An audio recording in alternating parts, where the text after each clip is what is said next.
The following podcast was made possible by a grant from the Foundation of Monroe County Community Schools. The podcast is produced by students under the supervision of a staff advisor. Every effort is made to ensure the podcasts are holistic, objective, and accurate. Please understand this is a student learning environment and the work may reflect that. Enjoy the podcast. Hello and welcome to Talking Up North. We are joined here today by Dr. Winston, our Interim Superintendent. How are you, Dr. Winston? I'm fine, Kelton. Thank you very much. Of course. Thank you for the opportunity and the invitation. And thank you for being here. We're really excited.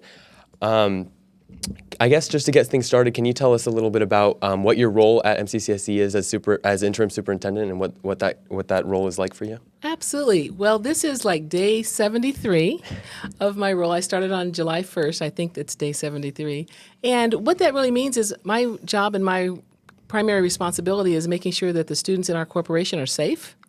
I oversee all operations of the school corporation, ensuring that our teachers are doing what they need to do, our principals as well, and just overseeing and making sure that we have a smooth operation, that we are in fact delivering quality education to every one of our students each and every day, and that we're communicating well with our families, our teachers, and our students. Yeah, that sounds great. And how does the role of being an interim superintendent differ from what a superintendent would do? Is there much of a difference, or is it just a difference in title? Just a difference in title. I have every responsibility that any superintendent with the full title has. So I'm responsible for each and every aspect of the school operations. Gotcha. And how has your day-to-day life changed since you've become interim superintendent? That is an excellent question as well. I would say some of the ways in which it changes is that I don't have as much control over my own schedule. Is that a good thing or a bad thing? I would say it's a necessary thing, and in many ways it's a good thing. It's a challenging thing. It presents new challenges, and just in terms of management of time and responsibilities and meeting timelines and deadlines and such. But overall, I would say it's been good. It's been a good transition. I think the fact that I've been in the corporation for almost 8 years now, I pretty much knew where things were. I had some pretty good ideas, but it's amazing. Once you begin this particular role, there's a whole new world that I really didn't know and I wasn't necessarily privy to. So it's opened my eyes in a lot of ways. Are there some examples of that you can share with us? Well, I think one of the biggest areas of responsibility that is taking a lot more of my time than I probably anticipated is just facilities, management, making sure that our buildings are fully safe, making sure that repairs are happening, and planning for how do we maintain the level of upkeep with all of our buildings. So that's probably one area that I have spent so much time on just in these last couple of months. I knew it was a part of it, but I don't think I appreciated fully to the degree. Right. And of course, the finances. The finances of the entire corporation are certainly completely on my shoulders at this point in time. And so that's kind of a heavy lift to be responsible for something as significant as that, because we're a major entity in our community. And so I feel a great deal of obligation and responsibility to make sure that we are spending appropriately and that we're spending wisely. With that increase in responsibility, do you find there's also a similar increase in the reward that this job brings you? Without a doubt. I did not know exactly what to expect, but I have to tell you that one of the things that I worked really hard on is just getting the right team, assembling the right team, my executive team around me. That has been one thing that's been very rewarding, and I think just being able to put my fingers on and have a larger impact. I've always been very committed and very interested in systemic change, the kind of big changes that you can do that really move a system. Even as a young educator, I always knew I wanted to do that. I didn't necessarily aspire to be a superintendent, so to be in this seat now and to see the potential of how I can work with my team to make really, really good decisions that are positive for students, there's nothing like it. And I'm really very excited and honored, and I feel very blessed to have been asked to serve in this role.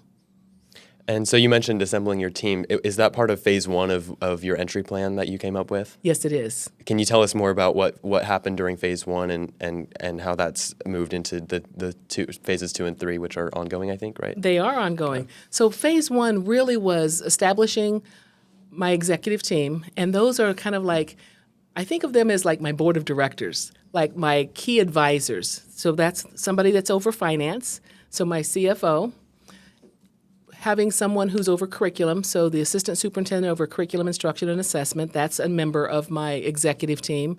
Having someone who's in charge of communications, that's a really critical piece, and the technology. Mm-hmm. Making sure that I have somebody that's in charge of human resources, and the operations piece, which is transportation, food service, facilities, and did I forget any areas?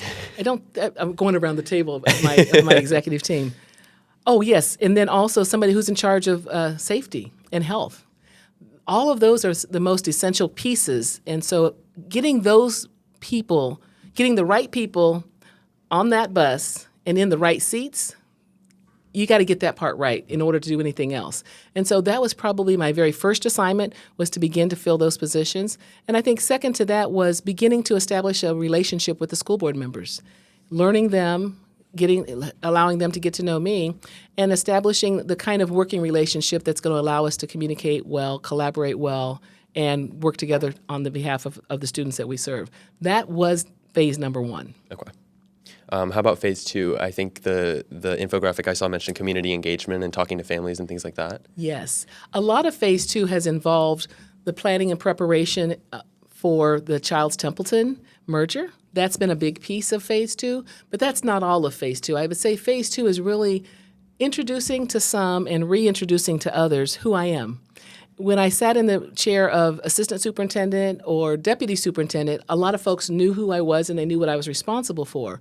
But I didn't want to make any assumptions that they knew me and they knew my direction and priorities. And so it's been a very major priority of mine to invest the time in talking with teachers in our buildings, talking with our leaders, talking with community folks, political officials and such, leaders within community organizations to really listen.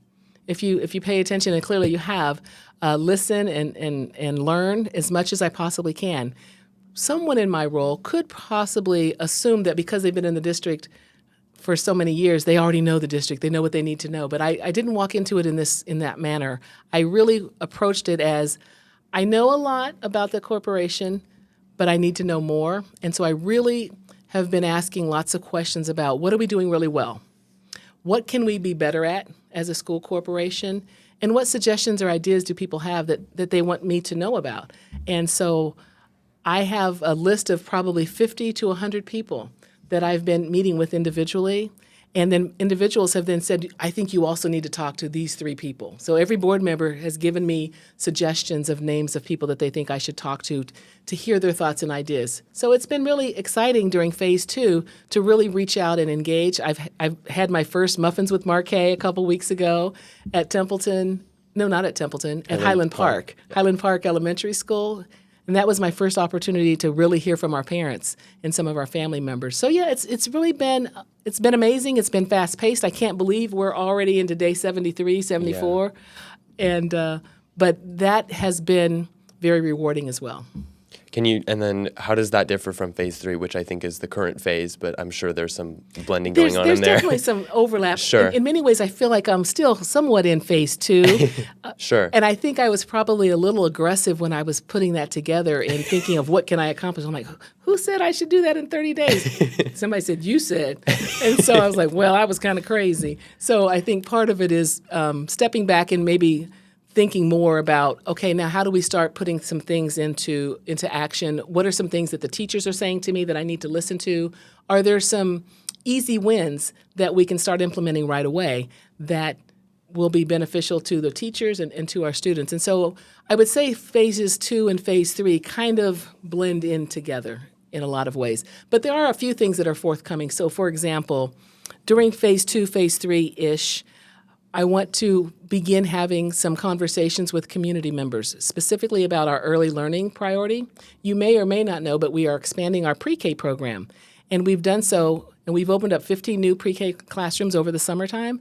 Well, I want to have an early child advisory. So I can't remember if that's the end of phase 2, the beginning of phase 3, but really reaching out to our providers in our community so that as we begin to start planning for 3-year-olds for next year, expansion of our 3-year-old program, I can't do that alone. My team can't do that alone. So we need to hear from our community folks. So that's an example of the in-between. Another example is my student voice advisory group.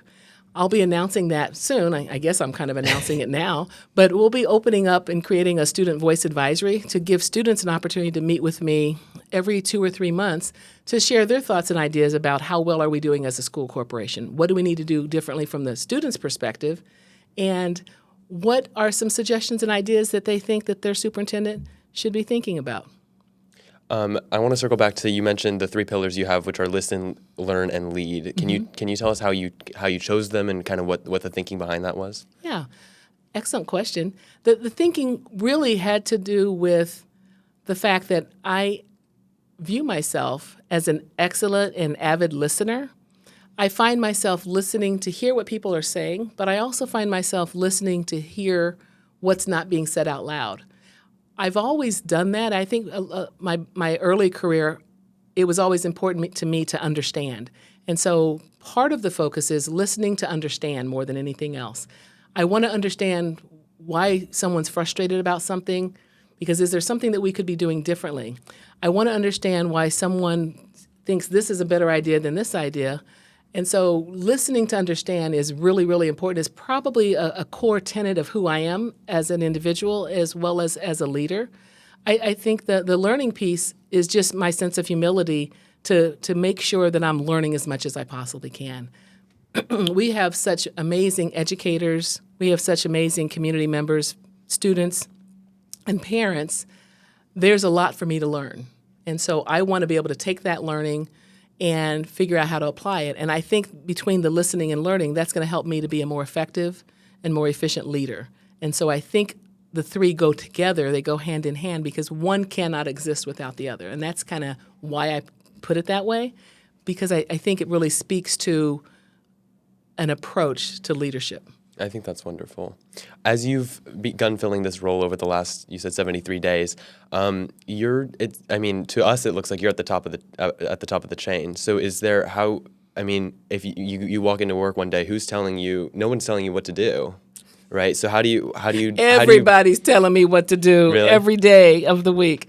Well, I get emails and suggestions, and Sure. so folks have their own ideas about what the superintendent should do.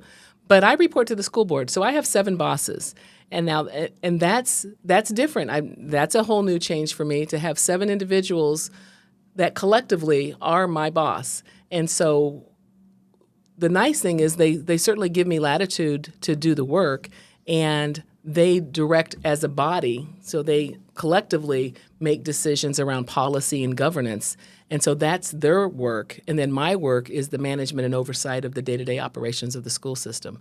But yeah, I do feel like I get a lot of suggestions and directions as to what, from the community as to what they would like to see happen. But I appreciate that as well. Right. I try to be responsive. I know I just got an email just the other day that was about school start times. Why does this school start this time and why does that school start this time? And Dr. Winston, I think you should do this. So I get those kinds of emails on a regular and consistent basis. And I appreciate that because I want to understand why that person feels that way. And so part of my goal then is to be able to be responsive and to say, thank you for sharing that information, bringing that back to my team to give some additional consideration to what's been shared. How do you prioritize all these different inputs that you're getting? That's what I'm working on, to be very honest with you, because there are so many. Each of them are very demanding of my time and my attention. I think that also is beneficial to me that I have such a talented team of executives around me. And so part of the prioritization is talking with them, delegating certain tasks to different members of the team to kind of follow up on and bring me back recommendations. But then I also prioritize by figuring out to what degree does this impact student safety? To what degree does this impact financial reasons? Making sure that whatever decision making that we have to engage in, that we're very thoughtful about impact on students, impact on families. I see. Is there something specific you're working on right now that's really exciting to you? Wow, yes, everything. I think that's a great question. Let me think, what's exciting? I feel like everything I'm doing is exciting, and partially because it's new to me in this role. I've always been tasked with handling different projects and things, and I don't know if anyone would say that the amount of time and energy and hours that we're putting into the planning for a successful merger at Childs and Templeton is an exciting project.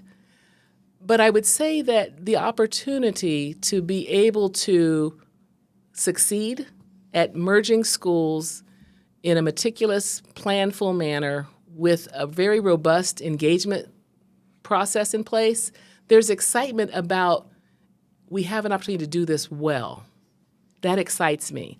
I'm a very intentional planning kind of person, so that's an opportunity that I think we want to get it right. We want to get it right, and we want to hear from everyone.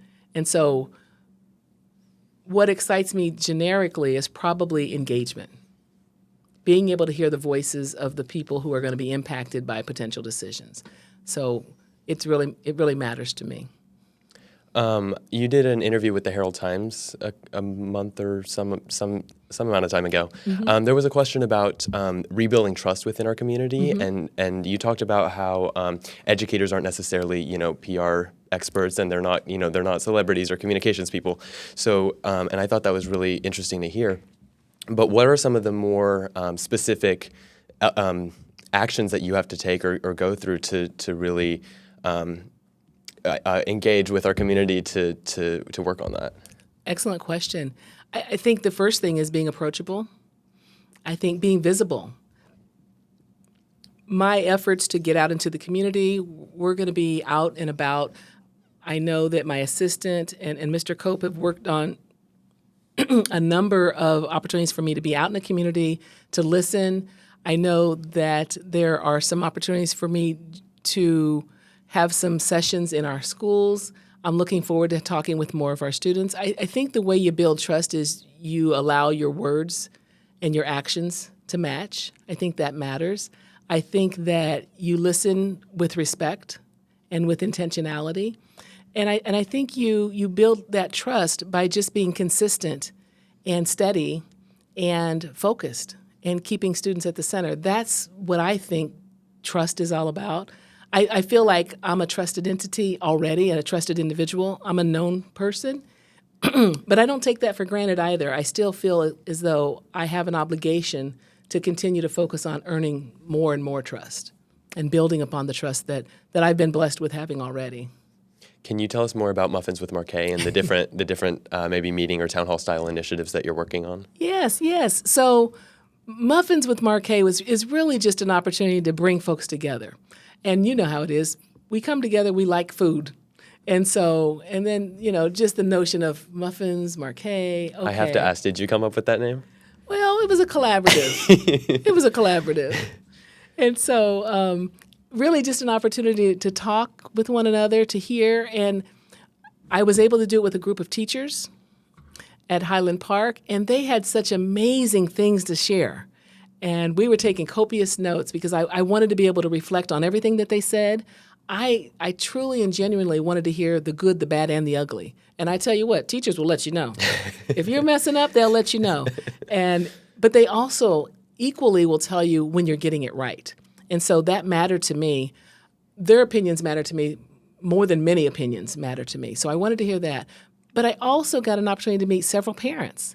And I wanted to hear about their challenges. And I heard a couple situations that I came back right away and I went to one of my executive team members and I said, hey, I've got this parent. They said X, Y, and Z. Can you please follow up on that? Because I want us to be responsive. I want us to be timely. And I want us to be accountable. And so really, Muffins with Markay is just an opportunity to engage and to talk And we're going to have some town hall sessions. I think our first town hall session is going to be at Tri-North Middle School. I think it's in October, and we're still working on that format of what that's going to look like. It'll probably be a little bit more formal. The Muffins with Markay is kind of informal, only because it's going to be wide open, and we want to be able to. We're thinking about having a moderator, someone. Hey, we might know somebody that can moderate, but someone to kind of help manage the crowd and give me an opportunity to answer questions, to kind of share some direction, but possibly even having members of my executive team join me so that folks get an opportunity to know all of us. It's not just about Markay. I sit in this particular chair, but we do this work together. How about student voices? You talked about the student voice groups that you were thinking about implementing. What do you think the importance of including students in the conversation is? You can't move forward and do anything without hearing from your students. I think the evidence of that for me is I've always wanted to know what students think. I think the work that we've done with our anti-racism policy, which was student-initiated, student-led, the development of our student ambassador program is part of hearing from our students. The work that we did on our equity-oriented sexual identity policy that was just approved at the last board meeting, that too was student-led and student-initiated. To me, that's about student voice. But we did a lot of activities around student voice pre-COVID, post-COVID as well. I guess I can't really say post-COVID. But student voice matters because you all are at the center of everything that we do. And if we don't center the voices of the students that we're serving, then I think we're not doing our jobs. And so I appreciate hearing the criticisms that students have, their concerns, and I don't take them as criticisms. It's like, listen, this part's not working for me. We're not reaching all the students in our school system that we need to reach. And so I'm committed to having a diversity of student voices. I want to make sure that the voices that are at the table with the superintendent are representative of the student body. And giving folks that opportunity to be heard, to offer suggestions, to offer some ideas, I think that matters. And I think that is the only way for us to strengthen, what we need to do. When I think about the challenges and where we're falling short as a school corporation, I think the best way to tackle that is by listening to our students. What do you think is a big issue facing students today? Engagement. I want to see students more actively engaged in their education. I want our students to understand why that matters. Attendance. We have some pockets where attendance isn't as high as we would want it to be. It certainly connects back to engagement. And then ultimately learning, figuring out how do we connect with our students so that they want to be here and that they want to receive the opportunities, because we all know that an education is a ticket to your future. And how do we make sure that every one of our students recognizes that and that we are accountable for helping them plan for that? I think our most important job is preparing our students for the Monday after high school graduation. What are they ready to do the Monday after graduation? That matters. What have we gotten them ready for? So those are some of the things that I think matter. And I think asking our students some of those very questions through an advisory, through a lunch, through a hallway conversation, that's where I think I excel the most, is engaging with our students. How does our district and how do you measure student success and learning and these outcomes in other ways than just standardized test scores or grades? Life after high school, the Monday morning after graduation. I think, do our students have a plan? Do they have the resources? Do they know about the availability of resources to exercise the plan that they've established? I don't think it's about test scores. I mean, certainly that matters. Happy students who have a forward-facing path for what their life is going to be, something that's going to help them get to where they want to go. That's the most important thing that I think that we deliver.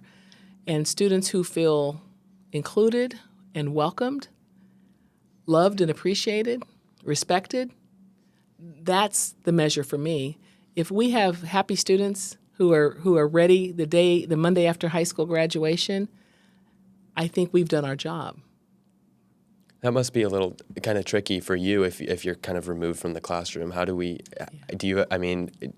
that work? Do you talk to your staff or I guess you go to the graduations. What does that look like? Well, it looks like me going, I try to get to as many activities throughout our schools. Now, we've got 23 buildings, and I was sharing with you how it was a lofty goal to get to all schools. I thought I was going to do it in 2 weeks. I said I didn't. That was the only pressure I put on myself. But I like to go to the activities. I like to go to the athletic events, to the concerts, the performances, the plays. I think that's one way I stay connected. I think talking to students. I think the reason why having a student voice advisory, and I purposely call it a student voice advisory because I want folks to recognize it's about the voices of our students. The reason why that matters to me is how do we make this a better system? How are we being responsive?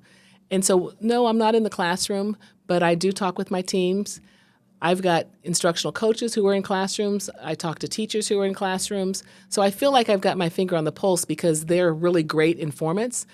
My curriculum office, they're in the classrooms all the time. They're in buildings. The principals inform me. They're in classrooms throughout their building each and every day, or they should be. And so I feel like I've got a lot of trusted folks who kind of keep me in the loop on what's going on, and that's how I feel like I know. It's not the same, and it's hard to be removed because I really, really enjoy working with students, and so that's probably been the hardest adjustment is being further and further away from students. But I'm very intentional with creating opportunities to be around students so that I don't get so far removed that I don't understand. Sure. I want to bring up one more issue. I've been looking at it a little bit, but I'm sure especially our teachers and parents is the new state legislature looking at new high school diplomas and different things going on at the state. How do you measure the impact that future decisions might have on our district, and how do you and your team look at making sure that aligns with our goals as a district? Well, I have to say that the first version of the new high school diploma that they put out was pretty alarming for every educator, I think, in this state. And I encouraged our building principals and folks to reach out and respond and give feedback because we were concerned about the watering down of the curriculum. We were also concerned about misunderstanding of the importance of the arts and access to the arts for students. And the second version is improved, probably still not ideal, but it's certainly better. And so regardless, we're going to continue to offer high-quality instruction no matter what they come out with. I'm certain that the expectations that we have far exceed the minimal expectations that they're going to establish. And part of that is going to require us to communicate with the legislators. Part of it's going to require us to be in communication with the State Department of Education and continuing to kind of keep our focus on what is it that our students need. That has to be the predominant conversation for us because we can't do less for our students. We don't feel like we're doing enough. There's always room for growth and improvement. And so that's been a big hot topic with me and my team. As soon as the new changes came out, we began sitting down and dissecting and figuring, okay, now what does this mean for us? What does it mean for our students? And so it's something that's a major priority. I'm meeting with the principals next week. We're going to be talking about the new changes again. And so that will continue to be a conversation amongst our team. Okay. That's everything I wanted to get through. Is there anything any of you guys had? Dr. Winston, anything you want to add that I left out? Wow, you asked some wonderful questions. No, I think you really hit on it. The most important thing, I think, for me is connecting to students, keeping students at the center of our decision-making. One of the questions I ask myself and I challenge my team is it good for kids? Whenever I hear a recommendation, is it good for kids? Does it make sense? Is it fiscally sustainable? Those are the things that matter. And listening to our teachers, listening to our students, listening to our families, I want to be that superintendent that's accessible. I want to be that superintendent that's a communicator in chief and that communicates well. And even when there are disagreements, figuring out how we work around those disagreements. I see myself as a coalition builder. I see myself as a communicator, and I see myself as a problem solver. And I think that a school corporation would want those types of characteristics in a superintendent. And so I just want to say thank you for this amazing opportunity. It's lovely to have you here. To do this. I have enjoyed very much, and I appreciate your questions. They're very thoughtful, and they challenged me to think a little bit as well. So thank you for that opportunity. Well, it was lovely to speak with you, Dr. Winston. Thank you so much. Thank you. Thank you for listening. We hope you enjoyed the podcast. We welcome feedback about the podcast, but remember, this podcast was student produced, and as students, they are still learning. So please be kind when sharing feedback. If you have questions or comments about the podcast, please contact bhsnmedia@gmail.com.